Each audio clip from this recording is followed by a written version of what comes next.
石門水庫已經有60多年的歷史，伊曾經是東亞第一大壩，有灌溉、發電、供水、甲防大水等等的效益。但是在這項工程的背後，是蘊藏着2000多個居民加橫予大水淹去的心酸的故事。當年為着要起石門水庫，有278戶的人家不得不接受土地徵收，搬厝搬到觀音的沿海重建加橫。當初嘛發生真多加橫遷徙的故事。歷史的迄一刻，這回來回顧。光復後，新的水利設施不斷的興建，增加灌溉面積，促進農業生產。例如規模龐大的石門水庫。1964年，石門水庫完工，偉大工程的背後，有278家庭從江標刷回故事。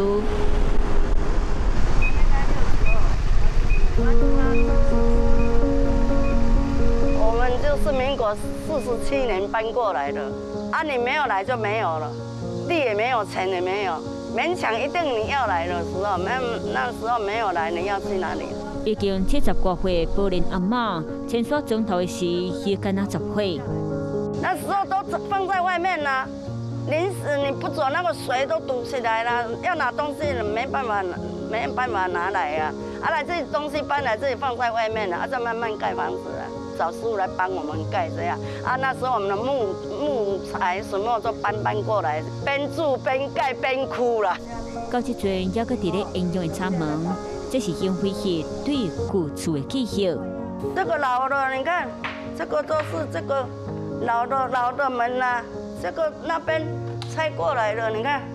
第一批安置居民當中29戶，高齡阿嬤一口罩是其中之一。因成為桃園大溪山邊，來到觀音海邊的草立移民新村。我們那裡是算大灣坪第4鄰，我們那裡才幾戶，8戶而已，3戶搬過來的，來看一看就，他有載我們來這裡看，你還是要來，就是5個人8分地，6個人1甲地，抽籤，你抽你的房子在哪？他的1號、2號房子也是抽籤的，地也是抽籤。哎呀，都自己種了，你看，種了才有長風，有沒有？沒有那個都是沙了。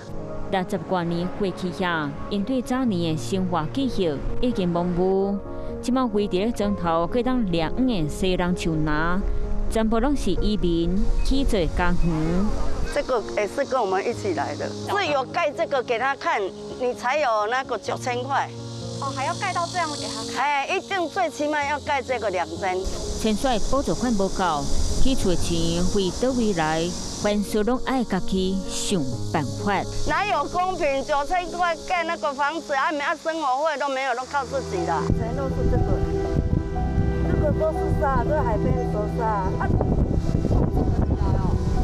種不起來啊，快要餓死了！你看，加上海邊的產地鹽分濟，種不出高經濟價值的作物，收入有限，維持生計攏有困難。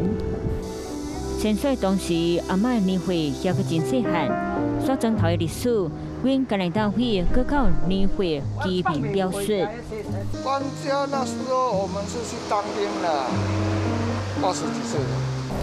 過80個湯阿公，在1958年遷徙莊頭的當時，無摕到土地補償，加上舊厝的產地在水庫灌水了後，連當厝攏叫淹過，在生活未佇通過進行。1969年，因回家回鄉搬來到草立移民新村。我16、17歲的時候，我師就去開會，登記起來，他說民國46年。6月30號，他們就開會嘛，他就有說到，是吧？我們這個7月1日叫開工，國曆6月30號沒有開戶口的，你就沒有權利配土地。在湯家移民歷代湯上林的帶領，決定回到伊佇咧石門水庫的舊厝，一抓大約50公里的路程，無遠無近，煞接掛長的世代對故鄉的記憶。這幾年來，佇咧石門水庫的淡水期，湯上林內帶莊頭的時段，中心來到叫外界稱作是夢幻大草埔的新干坪，嘛是新的舊厝，立下思念的故鄉。像今天水庫241米就看不到啊，要到230米才有辦法。232米的時候，大概前面左半部，它左邊地勢比較高，就是然後越低，到最後面那個更低啊，到225米才看得到。那以前那個整排就是一個新干坪，那一個台階地形，然後房子都蓋在那個靠近山腰下面。那前面就是一些農地啦，然後後面可能還會有一些茶園啊、竹園啊這樣子。1964年，石門水庫完工了後，水管頭集水區範圍有1024公頃，所有標250公尺以下的區域，包含新舊干坪、大溪坪、阿武坪等等，攏將做水下世界，攏總影響2870個人。根據石門水庫建設局的記錄，規個淹過所在攏總416戶，但是扣掉其他因素，就尾敢若剩278戶。分做國批前後所毀草葉新村、樹林和下樹林新村、大潭新村和大崙尾、大園仔轉角頭、苦厝港，各82戶泰雅族經過協商，攏所毀上趕緊的大溪中莊。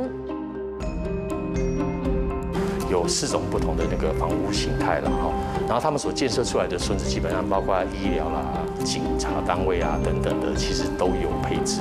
好，那整個就是一個村落的一個形態。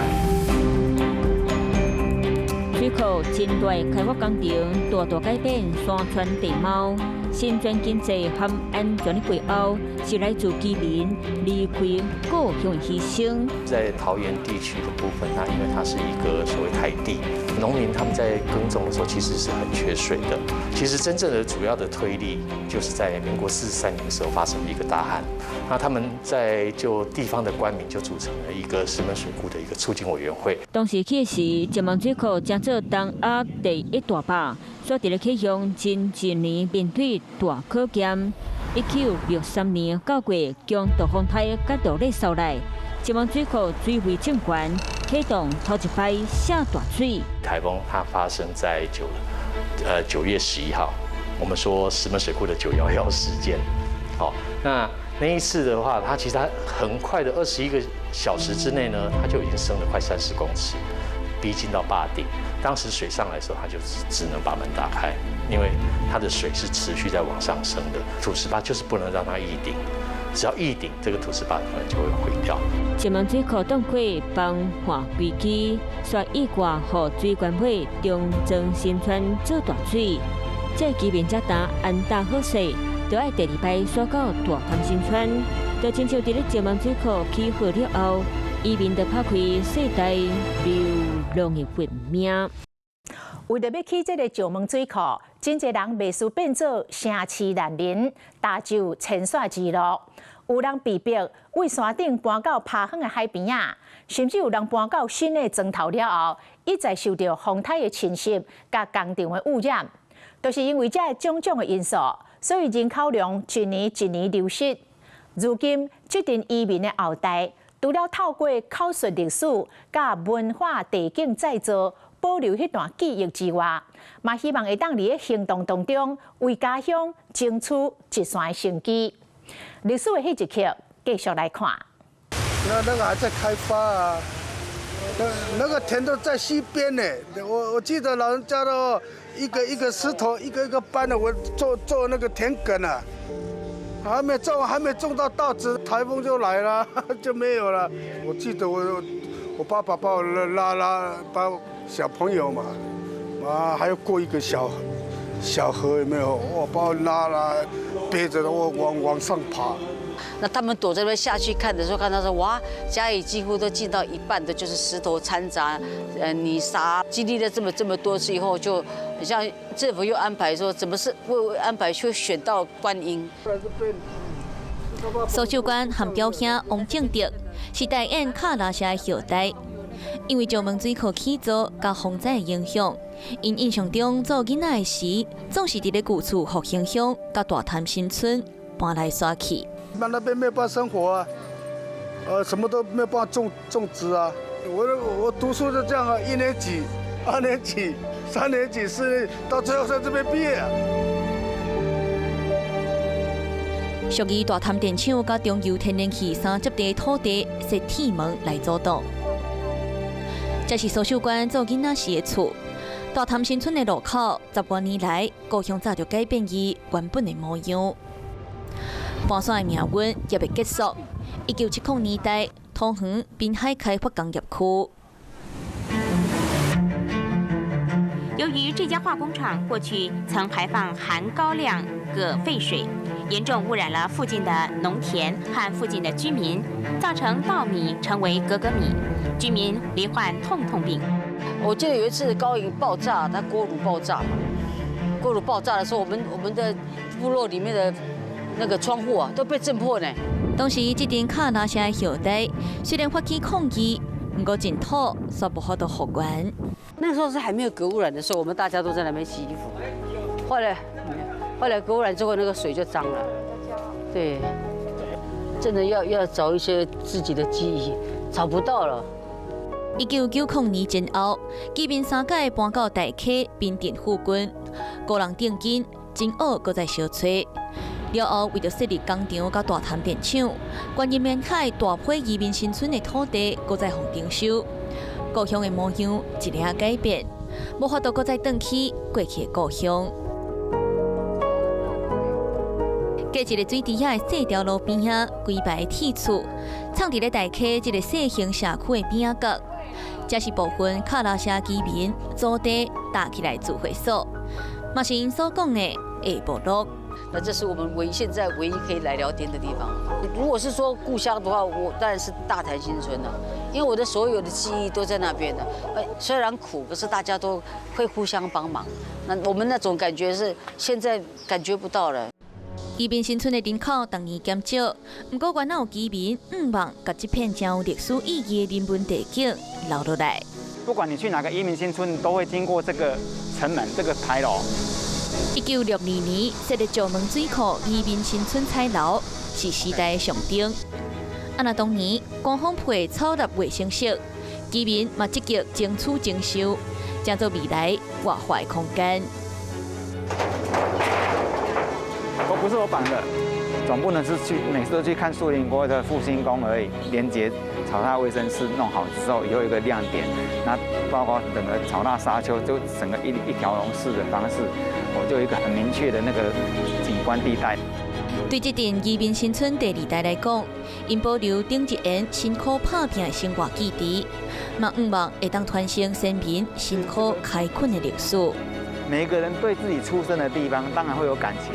水庫就要做了，那以前的人你不搬出去根本沒有辦法啊。面對產業甲自然環境的打擊，因不得已就要延續一再重建家園的命運。建石門水庫之後，經歷了多少代？那個時候我的阿公爺爺在，我爸爸，再經過我的孩子，4代，每個人所想念的故鄉都不一樣啊。我們如果說還能夠在一起的話，那是最好的。